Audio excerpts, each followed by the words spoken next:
Mapagpalang araw po sa ating lahat at welcome po sa ating family altar. At ngayon po ang topic po natin ay patungkol sa the power of the name of Jesus. Ang verse po natin ay matatagpuan po natin sa Luke chapter 10 verse 17. Sabi po rito, "Then the 70 returned with joy, saying, Lord, even the demons are subject us in your name." Amen po. Ang Diyos po ang magpala po sa kanyang mga salita. So bago po ako magsimula ay nais ko munang magpatotoo na kung saan sa buhay ko kung paano binago ng Diyos ang aking buhay. Ako po ay isang OFW dito sa Saudi Arabia at nung ako po ay unang salta po dito sa Saudi ay alam niyo po naranasan ko po na hindi ako mapunta sa isang hindi magandang company na kung saan sumusweldo ko, tinatawag dito ATM. Alam niyo po ba ATM? After 3 months, after 4 months. Pero napakabuti po ng Diyos. Sa kabila ng lahat na nun, dahil dito sa Saudi, ako po ay nakakilala sa Kanya at pinanghawakan ko lang yung Kanyang mga pangako. At syempre, yung pangako ng ating Panginoong Hesus, no, sa bawat isa na tumanggap sa Kanya. At after that, nakita ko na po kung paano binago ng Diyos ang buhay ko. Hindi lang yung character, hindi lang yung attitude, maging yung aking kabuhayan, no, binago na rin ng Panginoon. Kaya makapangyarihan ang pangalan ng ating Panginoong Hesus. At nung nakakilala na po ko, dinisar ng puso ko na makapaghayo, no, at ako po ay nangyari po yon at kasama ko ang Panginoon nung ako po ay nagsisimulang maghayo at iba't ibang lugar yung aking pinupuntahan na kung saan talagang inaabot ako ng hating gabi.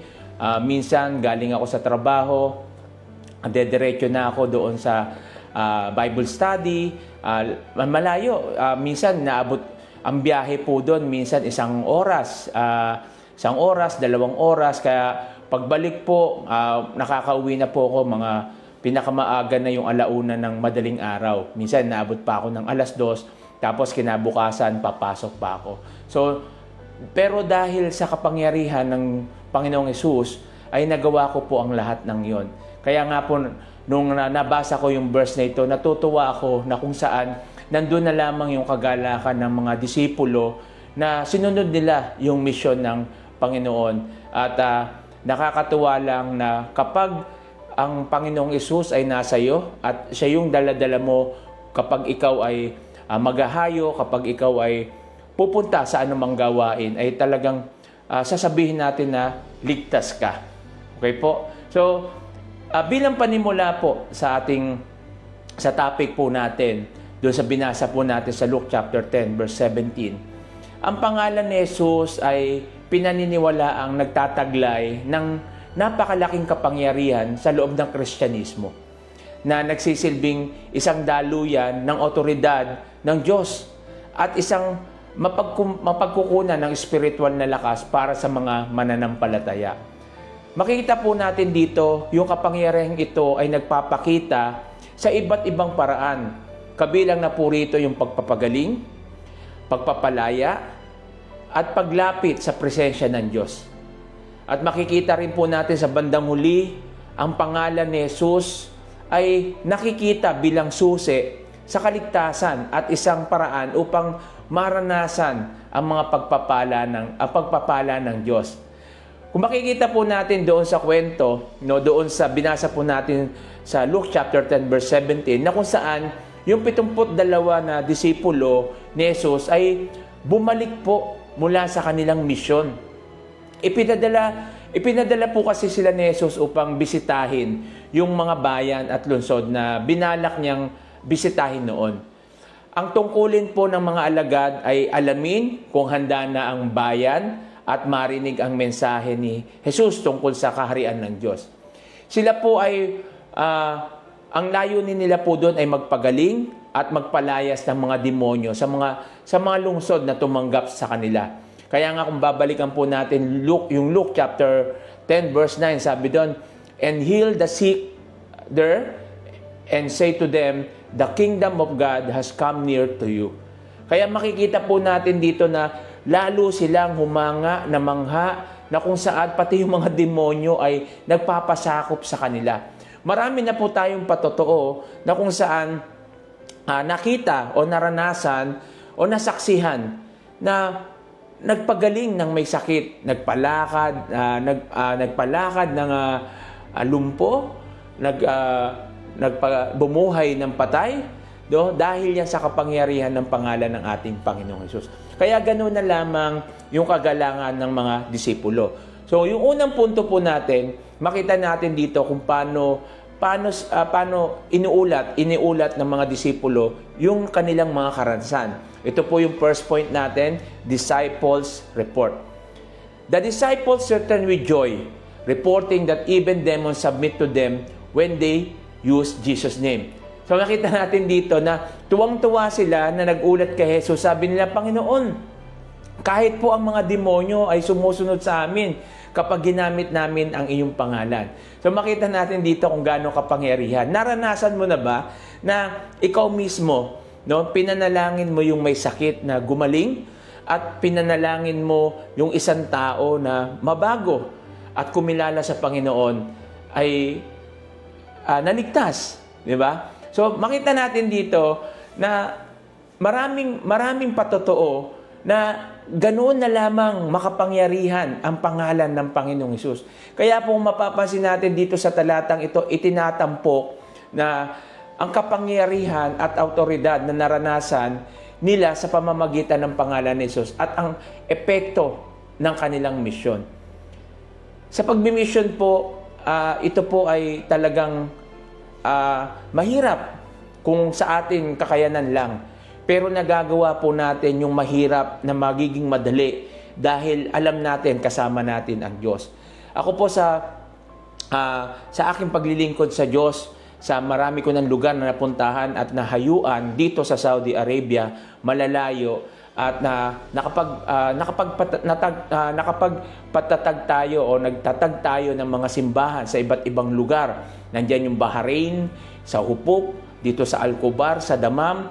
So makita po natin yan na lahat po yan dahil yan sa biyaya ng Diyos.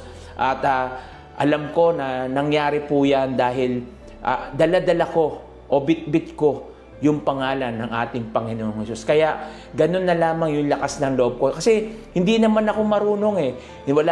Wala naman akong alam sa salita ng Diyos noon. Pero dahil sa kapangyarihan ng Panginoong Hesus, binigyan niya ako ng kaalaman, karunungan, at tapang na gawin yon. Alam niyo naman po, dito sa Saudi, mahigpit. Talagang ipinagbabawal yan dati. Pero ngayon, hindi na ganon. Pero ang punto ron is, nagawa ko yon hindi dahil sa aking kakayanan. Nagawa ko yan dahil sa kapangyarihang ibinigay sa akin ng Diyos na gamitin ang pangalan ng ating Panginoon. Amen? So pangalawa po, significance of Jesus' name.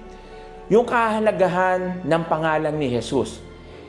This highlight the power and authority that comes with using Jesus' name, demonstrating that it is not merely a formula, but conduit for divine power. So yun yung kapangyarihan na ipinagkatiwala sa atin ng Diyos, na binigyan niya tayo ng otoridad na gamitin yung kanyang pangalan para tapakan ang mga ahas at scorpion, para magpagaling ng may sakit, para maligtas yung mga taong sa bingit ng kamatayan. Nandyan yung para tayo po ay madala po natin sila sa ating Panginoon. So bit-bit natin o dala natin yung pangalan ng ating Diyos. Ang autoridad ng magpalayas ng mga demonyo ay gumagawa ng himala, ay nagmula kay Jesus, hindi sa sariling kapangyarihan o merito ng mga alagad. So ganun din po sa atin. Tayo po ay nagpapalayas ng demonyo, nagpapagaling ng may sakit, nagbibigay ng kalakasan sa iba, hindi dahil sa kapangyarihan na meron ka o kagalingan, kundi kapangyarihan na nagmumula sa Diyos. Ipinakikita nito na ang pangalan ni Jesus ay may kapangyarihan at otoridad sa espiritual na puwersa.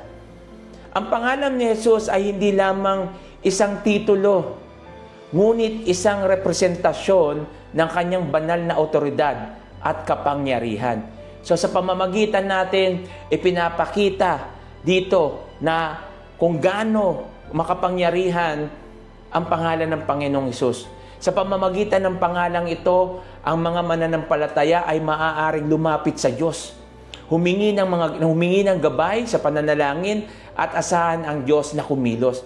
Kaya nga po kapag tayo po ay nananalangin at pag ito po ay nagtatapos na, sinasabi po natin in Jesus name. Kasi ganun na lamang yung kapangyarihan ng pangalan niya kapag ito'y ginagamit natin. At marami na tayong natuklasan at nasaksihan na yan. Sinasabi nga po ng Biblia na anuman ang hingin ninyo sa aking pangalan, gagawin ko upang ang Ama ay maluwalhati sa anak. So ginagawa natin ang lahat ng ito. Ginagawa natin maglingkod sa Diyos, maglingkod sa ibang tao, hindi para sa ating kapakanan o para ma-please natin ang sarili natin o yung ibang tao. Ginagawa natin ito para maluwalhati ang Diyos at ma-please natin ang ating Panginoon. Lahat ng ginagawa natin ay para sa Diyos. Wala tayong aangkinin dahil alam po natin na ang karunungan, lahat ng ito ay nagmula sa Kanya. Pangatlo, joy in obedience. Yung kagalakan sa pagsunod. Mahalaga po ito mga kapatid na kailangan tayo po ay naglilingkod ng mayroong kagalakan. Sabi nga natin na isa privilege. Privilege po na tayo makapaglingkod sa Diyos dahil ang daming tao sa mundo pero ikaw yung napili ng Diyos para maglingkod sa Kanya. Kaya yung tao na naglilingkod sa Diyos na may kagalakan o yung mananampalataya o Kristiyano na naglilingkod sa Diyos na may kagalakan ay talagang punong-puno ng lakas at kapangyarihan na nagmumula sa Kanya. Joy in obedience refers to the happiness and fulfillment found in the following God's command and living according to His will. Tayo po ay sumusunod ayon sa kalooban ng Diyos kapag tayo po ay nagagalak na ginagawa natin na masaya yung ministry, yung mga ginagawa natin para sa simbahan, para sa ibang tao, para sa Diyos, di ba? Ito ay isang konsepto na nag-highlight sa mga pagpapala at spiritual na mga gantimpala na nag-uugnay sa paghahanay sa buhay ng isang tao sa banal na patnubay. Ang kagalakan pong ito ay hindi resulta ng walang pakundangang pagsunod sa mga alituntunin, kundi isang likas na pag-uumapaw ng pagmamahal at pasasalamat sa pag-ibig at paglalaan ng Diyos sa atin. Joy in obedience o kagalakan sa pagsunod ay isang bagay na hindi matutumbasan ng kahit anong halaga. Kasi ginagawa natin yan hindi para purihin ng iba, kundi maparangalan ng ating Diyos. The disciples' joy stemmed from their obedience to Jesus' command and the tangible result. They witnessed, demonstrating the power of God's kingdom. Naranasan ito ng mga disipulo at naranasan ng maraming naglingkod sa Diyos. Bagamat ang mga alagad sa simula ay punong-puno ng kagalakan sa kanilang tagumpay, inilipat ni Jesus ang focus sa higit na kagalakan ng pagkakasulat ng kanilang mga pangalan sa langit.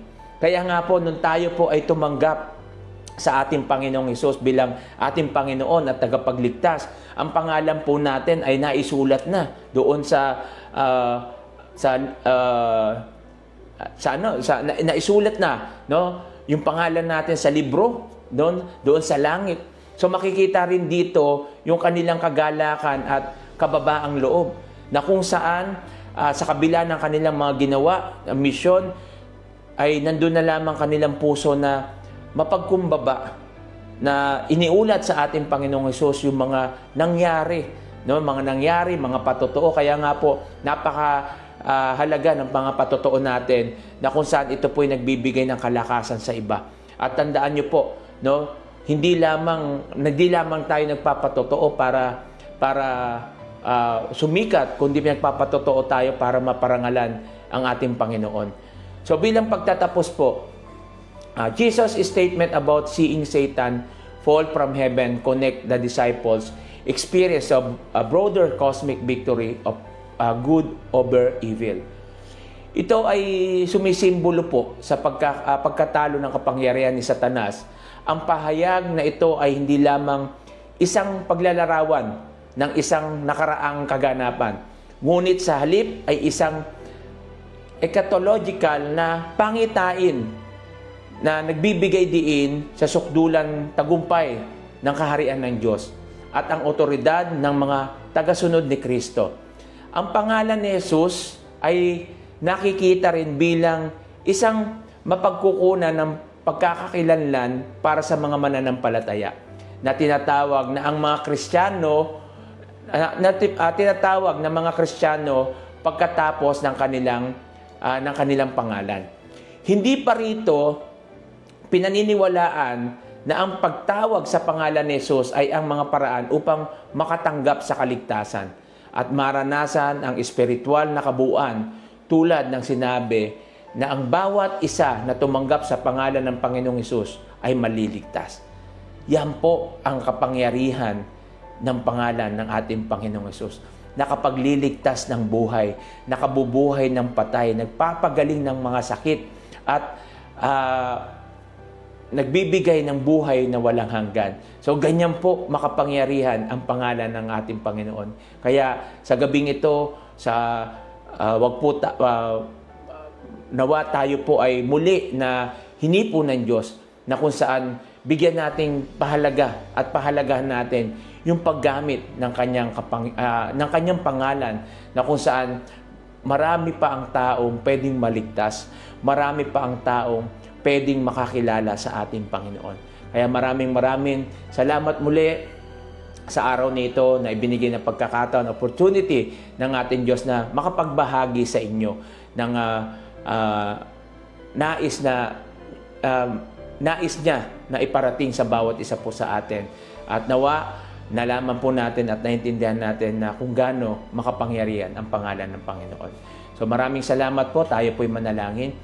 Panginoong Hesus, patuloy ka namin pinupurit, sinasamba at nananalig kami sa iyong kapangyarihan. Amang banal, makapangyarihan sa lahat, maraming salamat sa buhay binigay mo sa bawat isa sa amin at patuloy kaming nananalig at nananampalataya na kami yung babaguhin at kami yung hindi mo kami bibiguin sa aming mga panalangin. Maraming salamat sa mga pagsubok na yung ibinigay sa amin dahil kami naging matatag. Dalangin ko rin po ang bawat pamilya na narito at nakikinig na kung ano man ang kanilang mga pinagdadaanan. Nawa, Panginoon, patatagin mo sila, palakasin mo sila, ikaw magbigay sa kanila ng kagaanan na maramdaman nila at maranasan nila kung gaano kakabuti.